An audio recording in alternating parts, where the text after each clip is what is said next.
വിരാട് കോഹ്ലിക്ക് ഇൻസ്റ്റാഗ്രാമിൽ 274 million followers ഉണ്ട്. ഇത്രയൊക്കെ ഫോളോവേഴ്സ് ഉണ്ടായിട്ടും വിരാട് കോഹ്ലി നോയ്സ് വാച്ച് കമ്പനിക്ക് മാർക്കറ്റ് ചെയ്യുന്നുണ്ട്.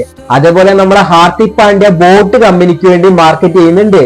ഈ കമ്പനി മേക്ക് ചെയ്യുന്ന പ്രൊഡക്റ്റിന് പ്രൈസ് കുറവാണ്. മറ്റൊരു സൈഡിൽ ടെന്നീസ് പ്ലെയർ ആയിട്ടുള്ള റോജർ ഫെഡറിക്കിന് ഇൻസ്റ്റാഗ്രാമിൽ 13 മില്യൺ ഫോളോവേഴ്സേ ഉള്ളൂ.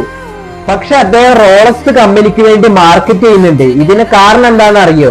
ഈ റോൾസ് റോയ്സ് പിന്നെ ഈ റോളക്സ് വാച്ച് കമ്പനിയൊക്കെ വിചാരിക്കുന്ന ഈ ക്രിക്കറ്റ് ആണെന്ന് ജനങ്ങൾക്ക് ഇവരുടെ ഈ പ്രോഡക്റ്റ് വാങ്ങാനുള്ള പണം ഇല്ലാന്നാണ്. ഇനി പണക്കാരാണെങ്കിൽ തന്നെ ക്രിക്കറ്റ് കാണാൻ വരുന്ന 10 പേരിൽ ഒരാൾക്ക് മാത്രമേ അവരുടെ പ്രോഡക്റ്റ് വാങ്ങാനുള്ള അത്രയും പണം ഉണ്ടാവുള്ളൂ. പക്ഷെ കാണുമ്പോൾ ബോറായി തോന്നി ഈ ടെന്നീസ് കളി കാണാൻ വരുന്നവർ കൂടുതലും പണക്കാരായിരിക്കും. ഈ കളി കാണാൻ വരുന്ന പണക്കാരായിട്ടുള്ള ആൾക്കാർക്കൊക്കെ ഈ റോളക്സ് വാച്ച് ഈസി ആയിട്ട് വാങ്ങാൻ പറ്റും.